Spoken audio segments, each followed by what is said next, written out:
नमस्ते दोस्तों, स्वागत है आपका हमारी चैनल पर। आज हम बात करेंगे स्टार प्लस के पॉपुलर सीरियल ये रिश्ता क्या कहलाता है के आने वाले एपिसोड की, जहां राखी और जन्माष्टमी के बीच परिवारों में कई बड़े ट्विस्ट देखने को मिलने वाले हैं। सबसे पहले बात करें अभिरा, मायरा और मुक्ति की।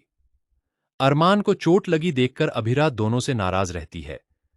घर वाले अरमान को डॉक्टर के पास जाने के लिए कहते हैं, लेकिन अरमान अपनी चोट की सच्चाई छुपाता रहता है और सबको यही बताता है कि उसे किसी ने नहीं मारा, बल्कि वह खुद गिर गया था। अगली सुबह मायरा और मुक्ति अभिरा को पकड़कर उससे माफी मांगती है। अभिरा दोनों को माफ तो कर देती है, लेकिन उनकी पॉकेट मनी आधी कर देती है। इसके बाद दोनों से पूछा जाता है कि क्या उन्होंने दक्ष भैया को राखी भेजी या नहीं। पहले दोनों झूठ बोलती हैं, लेकिन बाद में सच बता देती हैं कि राखी भेज दी है और वह पहुंच भी चुकी है। फिर शुरू होती है राखी की तैयारियां। घर में खुशियों का माहौल है। काजल मनोज और माधव को राखी बांधती है।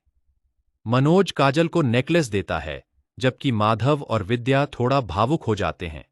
माधव काजल को 501 रुपये देते हैं। वहीं अरमान के लिए कियारा राखी भेजती है।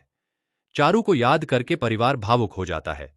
इसके बाद मायरा और मुक्ति अरमान से पूछती हैं कि क्या वे दोनों उसे राखी बांध सकती हैं।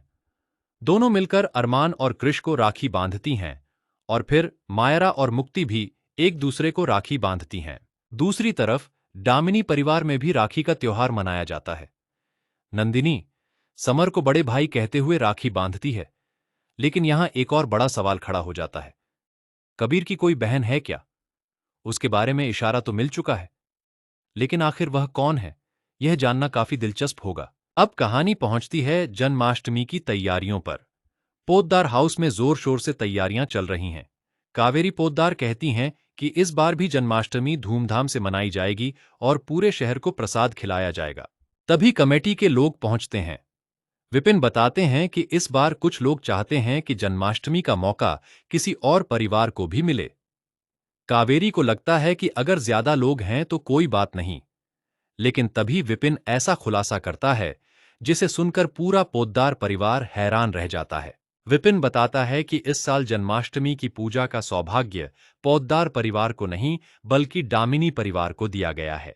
अब सवाल ये है कि क्या पोद्दार परिवार को लगेगा कि डामिनी परिवार ने जानबूझकर उनसे ये मौका छीना है? क्या इससे दोनों परिवारों के बीच पुरानी दुश्मनी और बढ़ जाएगी? और क्या जन्माष्टमी का यह त्योहार दोनों परिवारों के बीच एक नए टकराव की शुरुआत करेगा? आने वाला एपिसोड वाकई काफी धमाकेदार होने वाला है। ऐसे ही टीवी सीरियल के हर बड़े ट्विस्ट और अपडेट के लिए हमारे चैनल को सब्सक्राइब करना बिल्कुल मत भूलिए।